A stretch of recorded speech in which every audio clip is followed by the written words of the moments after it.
विशाल जादुई सोने की चिड़ियाघर।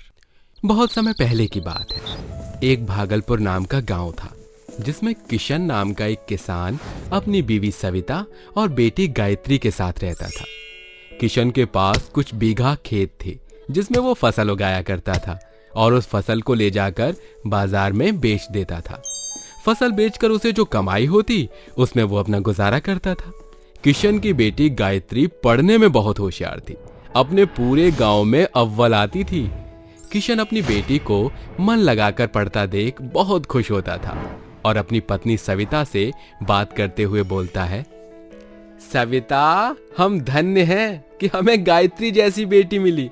देखो जरा कितने लगन से पढ़ाई करती है और हर बार पूरे गांव में टॉप करती है। इसी की वजह से गांव में लोगों के बीच मेरा नाम है, इसीलिए मुझे कभी बेटा ना होने का गम नहीं होता। हाँ ये तो है, लेकिन बेटी पराई धन होती है, इसको एक ना एक दिन दूसरे घर जाना ही होगा।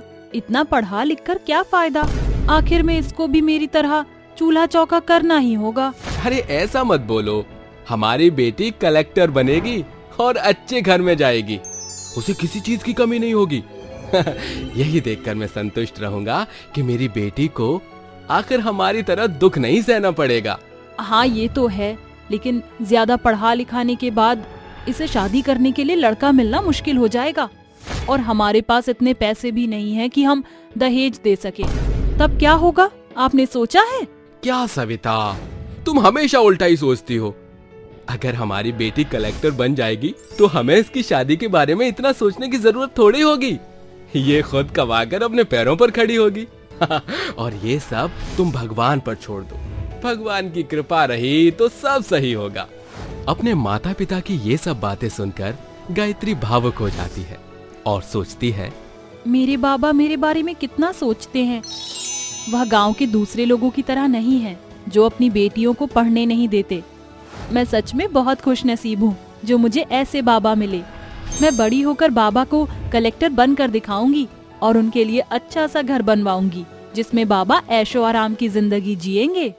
ये सब सोचकर गायत्री फिर से अपनी पढ़ाई में मगन हो जाती है।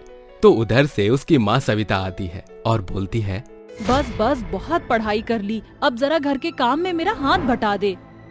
अरे माँ, अभी मेरी पढ़ाई नहीं हुई है, मुझे परेशान मत करो, मैं बाद में कर लूंगी। दिन भर बस किताबों में घुसी रहती है। ससुराल जाएगी तो मेरी नाक कटवा कर आएगी और अपनी सास से गाली सुनवाएगी। अरे माँ, तुम भी ना क्या क्या बोलती रहती हो। मुझे अभी पढ़ना है, पढ़ने दो, घर का काम मैं बाद में भी सीख लूंगी। तुम उसे हमेशा क्यों परेशान करती रहती हो?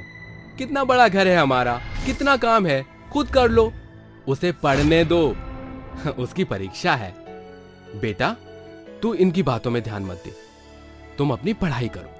ऐसे ही किशन अपनी बेटी को उसकी पढ़ाई के लिए खूब सपोर्ट करता था, चाहे खुद ढंग से खाए या ना खाए, लेकिन अपनी बेटी की पढ़ाई के लिए पैसे जरूर रखता था। और अपनी बेटी की पढ़ाई के पैसे जुटाने के लिए वो दिन रात खेतों में काम करता। लेकिन वो काम में कितना भी व्यस्त हो, पर चिड़िया के लिए दाना और पानी डालना कभी नहीं भूलता था, क्योंकि किशन को हमेशा से चिड़िया से बहुत लगाव था और इसीलिए उसके घर और खेतों के पास रोज चिड़िया जमा होती थी और उसका रखा हुआ दाना और पानी पीकर उड़ जाती थी।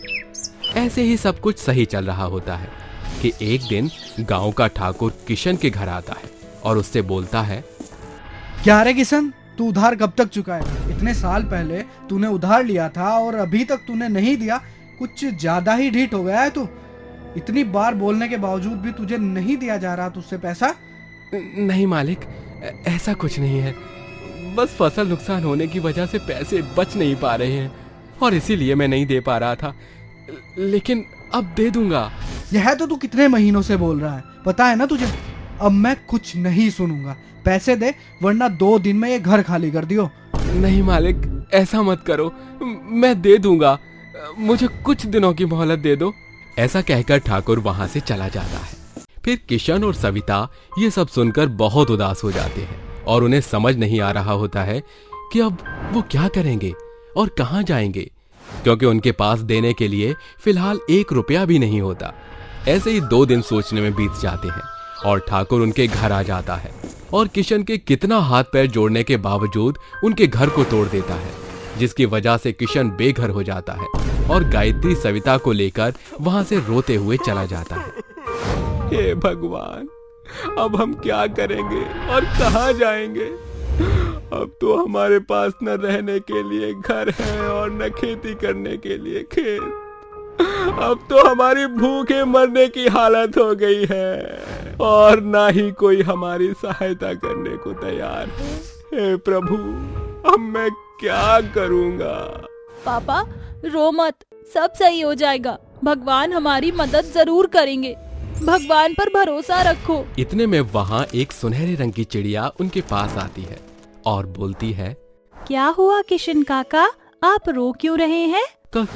कौन है यहाँ? काका नीचे देखिए, मैं हूँ चिड़िया। तुम इंसानों की तरह कैसे बात कर रही हो और तुम सुनहरे रंग की क्यों हो? काका, मैं परीलोक की जादुई सोने की चिड़िया हूँ।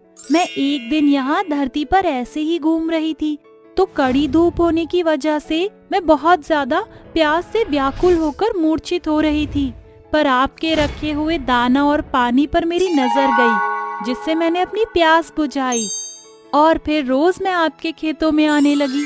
और आप जिस तरह से रोज यहाँ की चिड़िया के लिए दाना पानी रखते थे, सच में आप बहुत दयालु और अच्छे इंसान हैं और साथ में मेहनती भी, जो इतनी दुख और पीड़ा के बावजूद इतनी मेहनत करते हैं। इसीलिए मैं आपकी मदद करना चाहती हूँ। बताइए क्या हुआ है? ये सुनकर किशन उसे सब बता देता है और बोलता है, तुम ही बताओ, अब हम क्या करेंगे और कहाँ जाएंगे? हम मरने के अलावा और कोई रास्ता नहीं दिख रहा। ऐसा क्यों कह रहे हैं आप? मैं हूँ ना, मैं आपकी मदद करूँगी। मैं आपको हीरे और सोने के अंडे दे सकती हूँ। आप उसे बेचकर उस ठाकुर के सारे पैसे दे देना। ऐसा कहकर वो मुंह से ढेर सारा हीरा देती है और सोने के अंडे भी। वो तो ठीक है, लेकिन अब हम कहाँ रहेंगे और क्या खाएंगे? मुझे सबसे पहले इसकी चिंता हो रही है, क्योंकि जीवित रहेंगे तभी हम कुछ कर पाएंगे। आप इसकी भी चिंता मत करो, मैं हूँ ना। ऐसा कहकर वो चिड़िया बहुत विशाल हो जाती है और एक विशाल घर में बदल जाती है। किशन, सविता और गायत्री जब उसके अंदर जाकर देखते हैं तो उसके अंदर उनके सारे ऐशो आराम की चीजें होती हैं, जिसे देखकर वो बहुत खुश हो जाते हैं और तीनों उस चिड़िया को धन्यवाद करने लगते हैं। फिर किशन उस हीरे और सोने के अंडे को बेचकर ठाकुर को उसके सारे पैसे दे देता है और बहुत अमीर आदमी बन जाता है। जिसके बाद चिड़िया रोज उसे हीरे और एक सोने का अंडा देती थी, जिसे बेचकर वो ठाकुर के वो सारे पैसे दे देता है, जो पूरे गांव वालों ने किसी न किसी कारण से लिए थे, जिसकी वजह से गांव के सारे लोग उससे बहुत खुश हो जाते हैं और उसे शाबाशी देने लगते हैं। फिर किशन उस गांव का ठाकुर बन जाता है और सब खुशी खुशी रहने लगते हैं।